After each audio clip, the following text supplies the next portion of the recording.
제가 우리 중고등부 친구들한테 설교를 할 때 항상 설교를 시작하면서 하는 말이 있습니다. 잘 지냈어요. 잘 지내셨습니까? 네. 여러분들이 잘 지내셨으면 참 좋겠습니다. 날씨가 많이 추워졌어요. 건강에도 유의하시고 또 여러 가지 면에서도 잘 되고 잘 되는 그러한 하나님의 백성들로 살아가시면 참 좋겠다 하는 생각을 합니다. 오늘은 이 그림으로 좀 말씀을 시작하려고 합니다. 그림이 잘 안 보이실 수도 있겠다라는 생각이 좀 드네요. 이 그림은 화가 렘브란트의 탕자의 귀향이라는 작품입니다. 이 그림을 모티브로 헨리 나우엔이라는 작가는 탕자의 귀향이라는 책을 쓰기도 했습니다.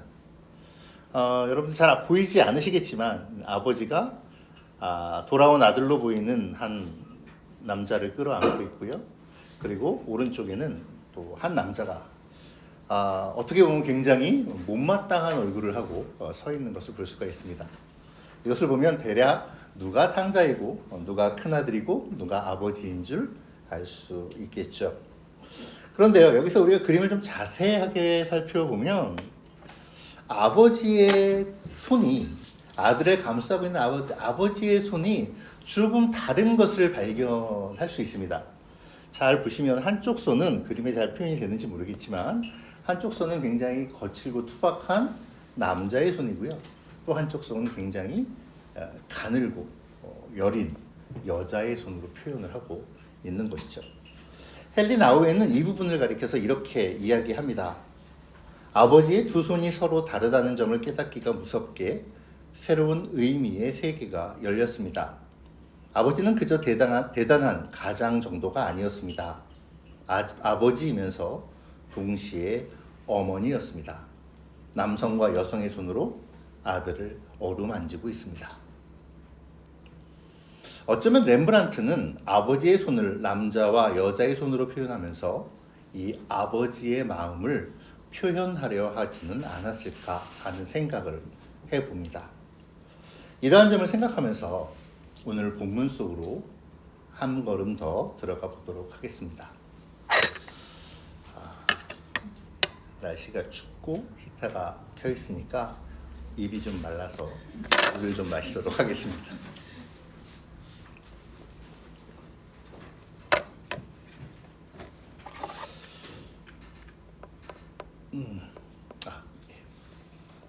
두 아들이 있습니다.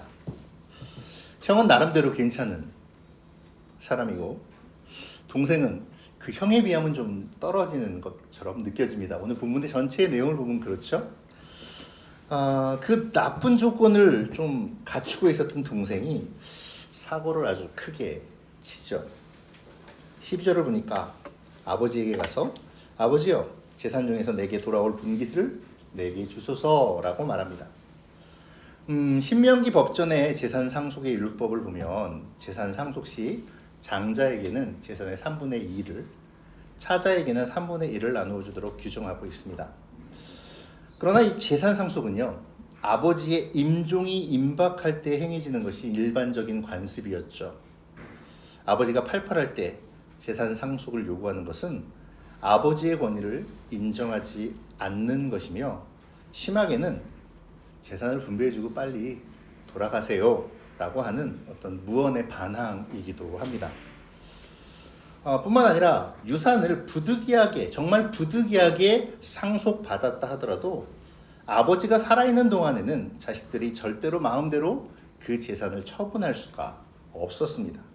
그런데 오늘 말씀을 보면요, 며칠 후에 이 둘째 아들이 재산을 다 처분하고 아버지를 떠나는 장면이 나오죠.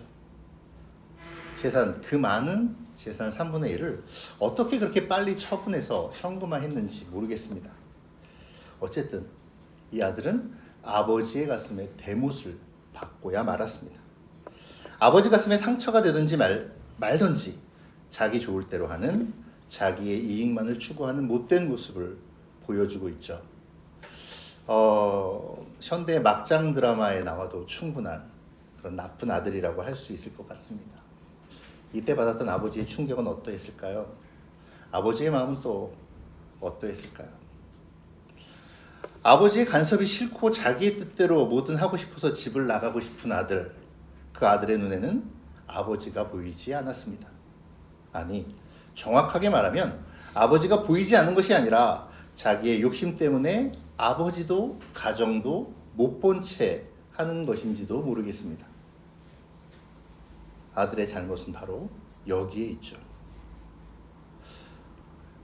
기독교가 말하는 죄란 관계의 파기를 의미합니다. 아담이 첫 번째 죄를 지음으로 말미암아 하나님과 아담 사이에, 하나님과 인간 사이의 관계가 깨져버리고 말았죠. 작은 아들은 지금 바로 그와 같은 잘못을 아버지에게, 그리고 형에게, 그리고 가정에게 행하고 있는 것입니다. 자, 그럼 집 나간 아들은 잘 되었을까? 그럴 리가 없겠죠. 14절에 보니까 다 없앴다라고 기록하고 있습니다. 한마디로 얘기하면 쫄딱 망해버렸습니다. 그리고 흉년까지 들었죠. 그의 생활은 정말 비참해졌습니다. 15절에 보면 돼지를 쳤다, 돼지를 치게 하였다라는 그러한 기록도 나옵니다. 그리고 16절을 보면 돼지에게 먹이던 쥐엄 열매를 먹으려까지 했던 그런 비참한 모습이 나오기도 하죠. 유대인들에게 있어서 돼지는 불결하고 부정한 짐승입니다. 불결하고 부정한 거의 상징이라는 거죠. 그러니까 이 둘째 아들이 얼마나 비참한 지경으로 나락으로 떨어졌는가를 잘 보여주는 것이 바로 돼지를 치다, 돼지를 돌보는 일을 했다는 거예요. 그만큼 나락으로 떨어져 버렸다는 것이죠. 저는 오늘 이 둘째 아들의 모습을 보면서 로마서 1장 21절을 떠올렸습니다. 쉬운 성경으로 읽어보면 이렇습니다. 사람들은 하나님을 알면서도 하나님께 영광을 돌리지도 않았고 하나님께 감사하지도 않았습니다. 오히려 사람들은 헛된 것을 생각했으며 그들의 어리석은 마음은 어둠으로 가득 찼습니다. 좋은 환경 속에서 좋은 아버지와 함께 있지만 아버지에게 감사하지도 않고 오히려 헛된 것을 생각하며 어리석은 마음으로 어둠을 향해 간 둘째 아들. 어쩌면 하나님은 이 둘째 아들을 통해서 우리에게 이렇게 말씀하고 있는지도 모르겠습니다. 그래서 너희의 삶은 좀 나아졌니? 나를 알면서도 영광을 돌리는 삶이 아닌 너의 이익을 쫓아 사는 삶을 살아간 감으로 말미암아 너의 삶이 얼마나 윤택해졌니? 구원에 감사하기보다 헛된 것을 생각하며 세상의 가치를 따라 사는 것이 너의 삶에 도움이 되더냐? 마음대로 살고 하고 싶은 대로 살아가니 훨씬 더 살만하더냐 하고 말입니다. 둘째에 비하면 장남은 좀 나아 보일까요? 온순하고 성실한 모범생처럼 보입니다. 큰아들은 재산 상속을 요구하지도 않았고요. 묵묵히 집과 재산을 지킵니다.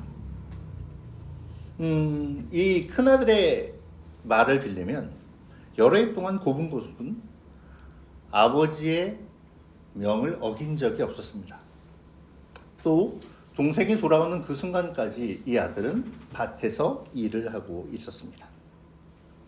어떻게 보면 나무랄 데 없는 아들이고 아버지의 자랑거리이기도 하죠. 그런데 정말 그럴까요? 동생이 돌아왔을 때 아버지는 잔치를 베풀죠. 제일 좋은 옷을 내어다가 입히고 손에 가락지를 끼우고 발에 신을 신깁니다. 그리고 살진 송아지를 끌어다가 잡고 먹고 즐기는 잔치를 벌입니다.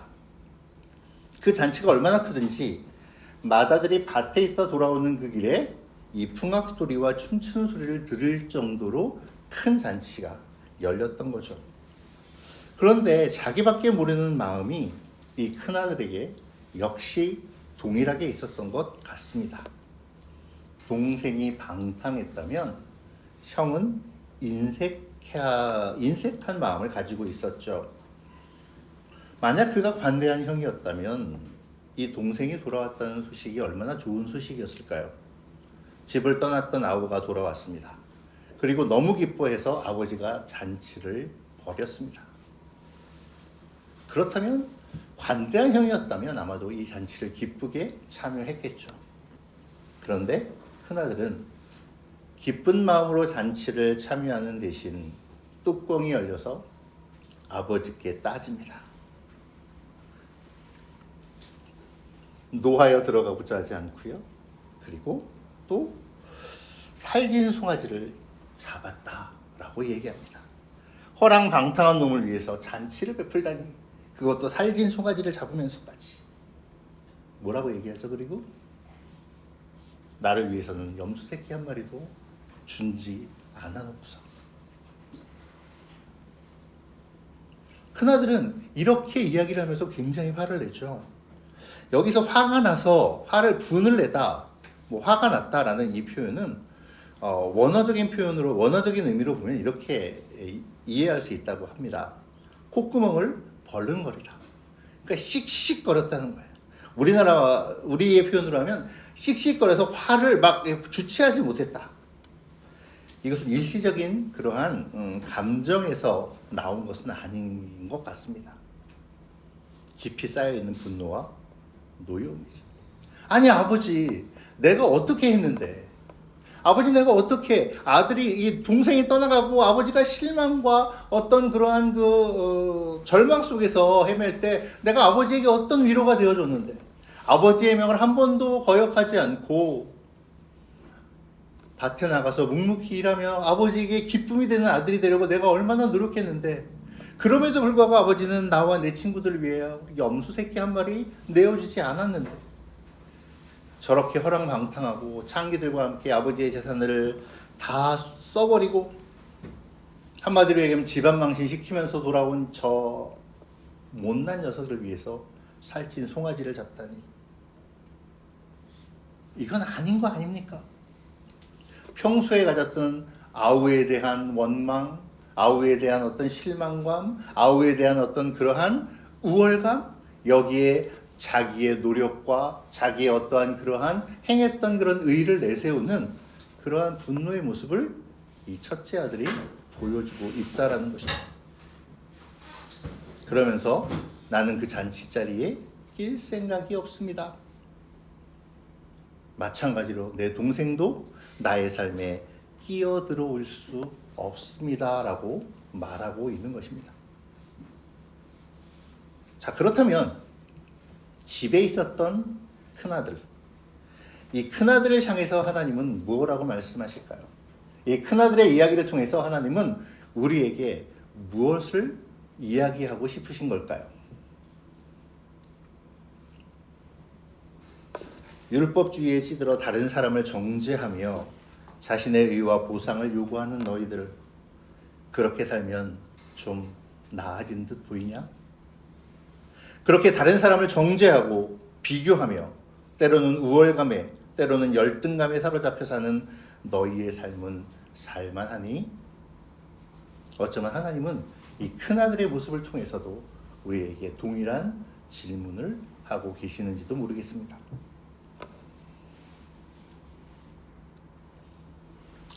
누가 나을까요? 쪼잔한 율법주의자 큰아들이 나을까요? 방탕한 반율법주의자 둘째 아들이 나을까요? 아버지에게는 둘째가 좋은 아들이 아닌 것은 분명합니다. 아버지의 권위를 뭉개버리고 재산을 모두 탕진하고 거짓걸로 돌아와 집안을 망신시키는 작은 아들, 절대로 좋은 아들은 아니죠. 그렇다고 큰아들이 좋은 아들일까요? 큰아들도 좋은 아들은 아닌 것 같습니다. 동생이 돌아왔는데 아버지가 동생 때문에 잠을 이루지 못하고 걱정하고 기다리던 그 동생이 돌아왔는데 그 동생을 위해 베푸른 잔치에 들어오지 않는다. 오히려 화를 내며 대문에 버티어서 아버지에게 따지고 부정하는 큰아들, 역시 좋은 아들이라고 할 수는 없을 것 같습니다. 결국 두 아들은 모두 아버지의 기준에는 실격된 아들들이라고 할 수 있겠죠. 자, 이제 아버지의 관점에서 오늘 본문을 좀 더 살펴보도록 하겠습니다. 둘째 아들이 그렇게 집을 나간 후에 아버지는 하루도 아버지의 마음을 편하게 가질 수 없었을 것입니다. 그 가정은 자식뿐만 아니라 편안함과도 작별을 해야 했으니까요. 아버지는 매일 집 나간 아들을 생각하며 문을 열어놓고 돌아올 날만 기다리고 있었을지도 모르겠습니다. 자, 그리고 드디어 이 아버지는 둘째 아들이 돌아오고 있다는 전가를 받습니다. 이제 좀 잠깐 뜸을 들이고요. 그리고 아버지는 그 아들을 향하여 달려갑니다. 20절에 보면 아들을 향해서 달려가는 아버지의 모습이 기록되어 있죠. 아버지는 아들을 향해 달려갑니다. 아주 거리가 멀리서 오고 있는 정말 점처럼 보이는, 어쩌면 그런 아들을 바라보고 자기 아들이라고 알아보고 달려가는 것이죠. 여러분, 근데 한번 생각해 보십시오. 이 아들이 온전한 모습이었을까요? 아버지가 생각하는 아들의 모습을 하고 왔을까요? 떠날 때는 좋은 옷을 입고 많은 재산을 가지고 떠나갔습니다. 돌아올 때도 그와 같은 모습이었을까요? 아니죠. 옷은 다 찢어져 있었을 것입니다. 목욕도 못해서 깨지지하고 온몸이 덕지덕지 붙었을 겁니다. 머리는 떡이 져가지고 막 붙어 있을 겁니다. 몸에서 냄새도 났겠죠. 무엇보다도 먹지 못했다고 그랬으니까 살이 쭉 빠져 있었을 겁니다. 멀리서 어떤 사람이 오는 것을 보면서 그 살 빠지고 초라하고 정말 더럽고 추한 그러한 모습을 보면서 저 사람이 나의 아들이다 라고 생각하기는 쉽지 않을 겁니다. 그럼에도 불구하고 아버지는 그 아들을 보는 순간 자신의 아들이라고 생각하고 그리고 달려갑니다. 왜 달려갔을까요? 달려가고 등대기란데 팍 때리면, 야 이놈 새끼야, 내 이럴 줄 알았어, 창피하게, 여기가 어디라고, 이놈 새끼, 가!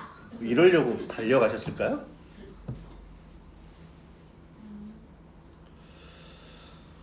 그러지 않았겠죠.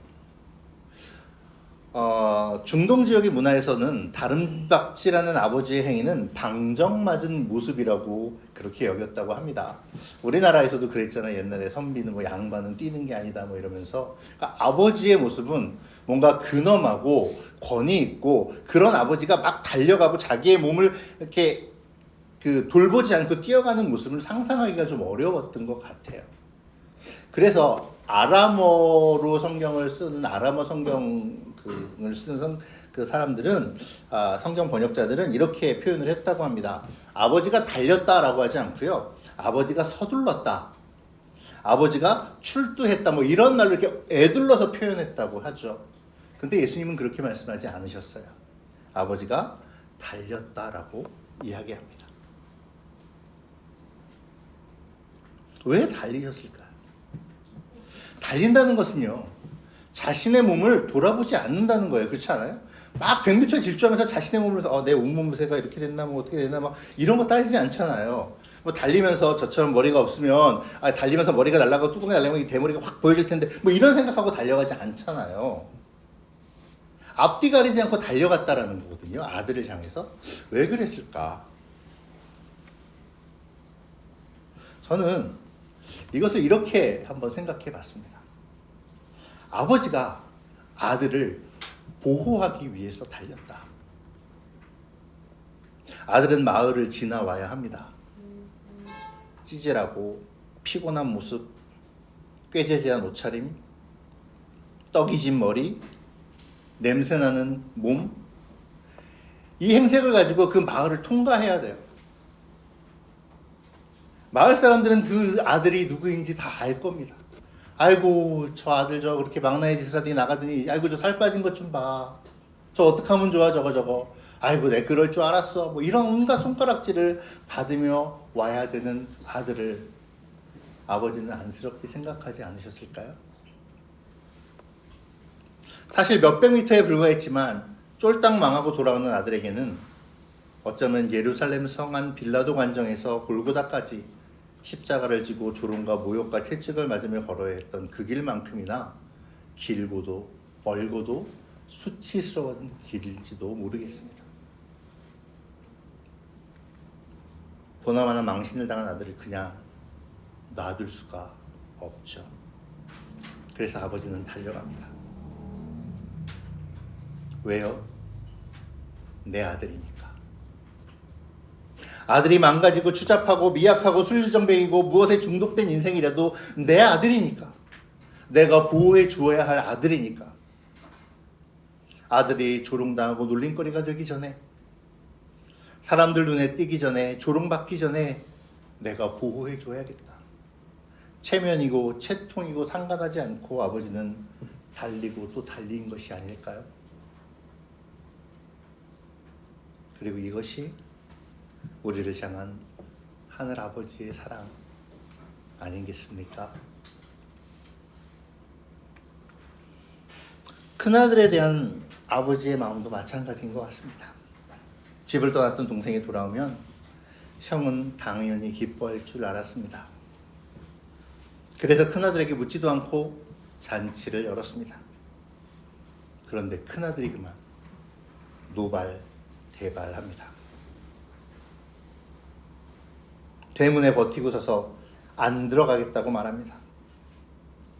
동생이 다시 떠나던, 그렇지 않으면 내가 떠나겠다 라는 마음을 보입니다. 아버지의 입장에서 이 큰아들의 행동이 어떻게 비춰질까요? 뭐 이런 녀석이 다 있어.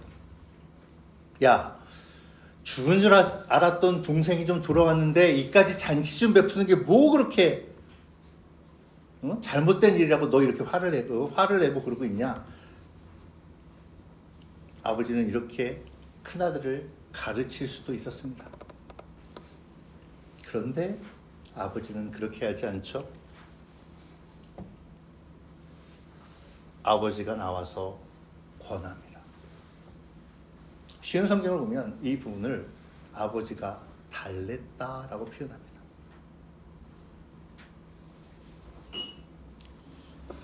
31절에 아버지가 이렇게 이야기하죠.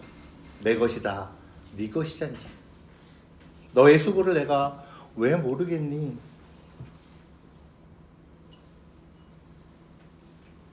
아들을 달래줍니다. 작은 아들에게 했던 모양과 똑같죠. 작은 아들이 돌아왔을 때도 아버지의 마음은 불쌍히 여기는 마음, 측은한 마음이었습니다.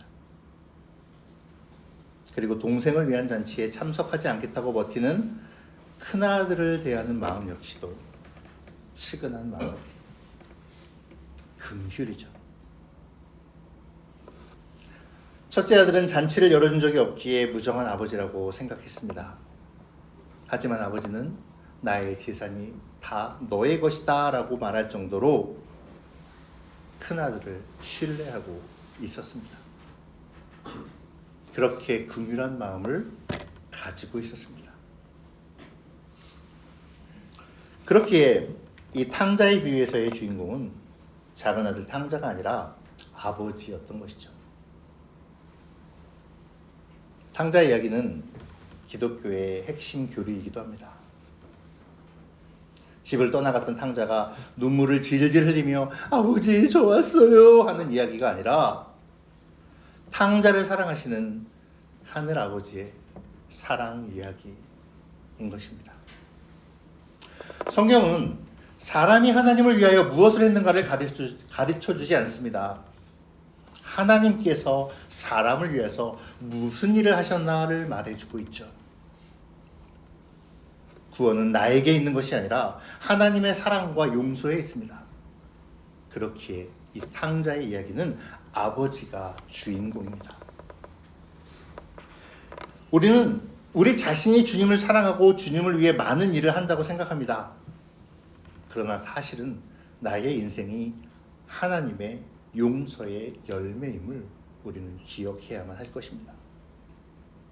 사랑하는 여러분, 지금 우리는 어느 자리에 있습니까? 집을 떠난 작은 아들입니까? 그래서 마음을 아직 정하지 못하고 헤매고 있습니까? 내 마음대로 막 살아가도 된다고 생각하고 있습니까? 아니면 집을 떠난 적은 없지만 정작 아버지의 사랑을 모르고 자신의 힘으로 살고 있다라고 여기는 나의 일을 열심히 쌓아가고 있는 큰아들의 모습입니까?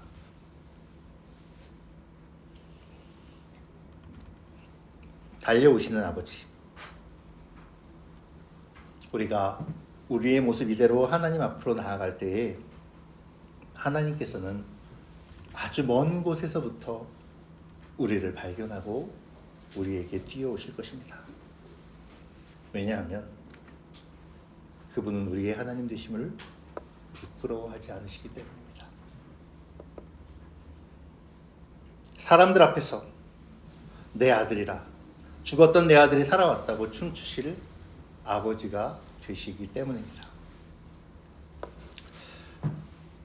우리는 성탄절을 앞두고 있습니다. 그리스도를 보내신 하나님의 마음을 생각하면서 그 긍휼을 생각하면서 오늘 말씀을 생각해 보시면 좋겠습니다. 세상은 해피 할로데이라고 그렇게 크리스마스를 자꾸 왜곡시키고 있습니다. 그러나 우리는 이 크리스마스가 그리스도를 예배하는 날이 되어야 합니다. 우리를 구원하시고자 자기 아들을 죽음으로 내모신 하나님 아버지의 사랑을 생각하는 날이자 감사하는 날이기 때문입니다. 그래서 크리스마스는 하나님 편에서는 아프고 우리의 편에서는 기쁜 날이 되는지도 모르겠습니다. 오늘 누구나 알고 있는 이 말씀을 아주 고리타분하게 전하는 이유 역시 그러합니다. 성탄을 앞두고 첫째, 둘째와도 같은 우리를 위해 독생자를 보내시는 아버지의 마음을 생각하는 그러한 이 시간이 되셨으면 좋겠습니다. 그리고 세상과는 다른 감사와 기쁨을 가지고 성탄을 맞이하면 좋겠습니다.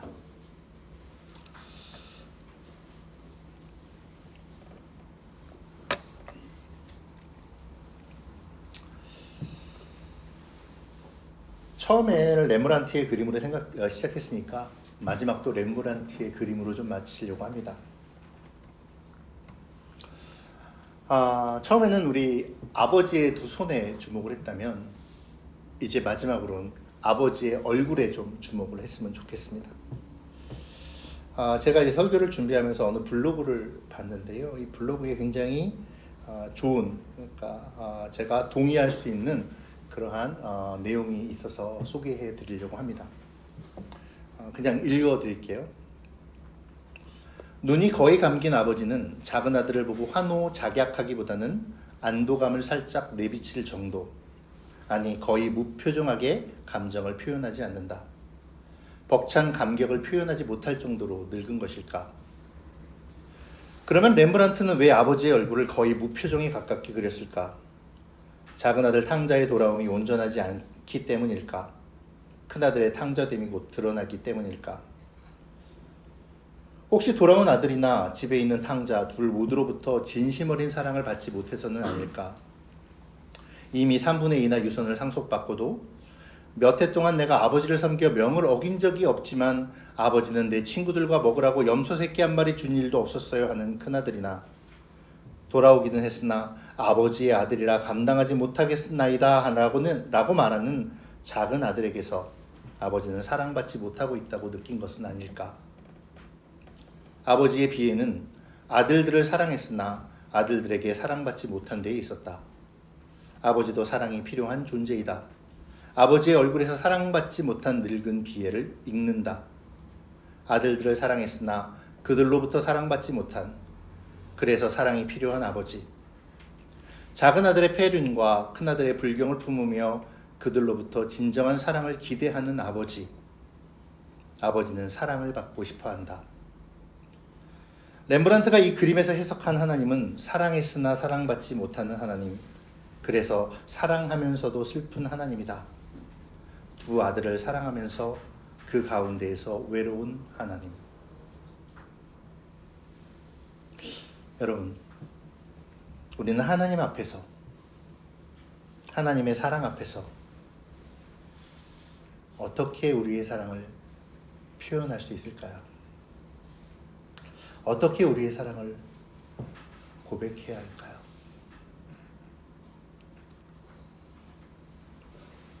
우리가 하나님을 향하여 시선을 두었으면 좋겠습니다.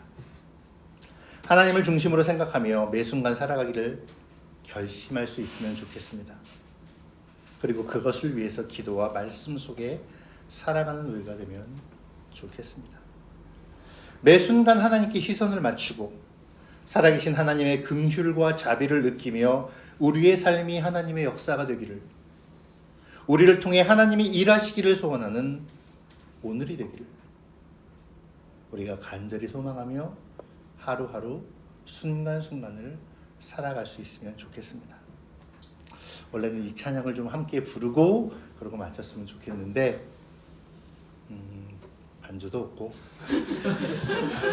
제가 악보도 미처 준비를 하지 못해서 여러분 오늘 돌아가시면서 혹시 들으실 수 있다면 이 찬양을 좀 들으시면서 하나님의 마음과 우리의 마음을 생각하는 그런 시간들을 가지셨으면 좋겠습니다.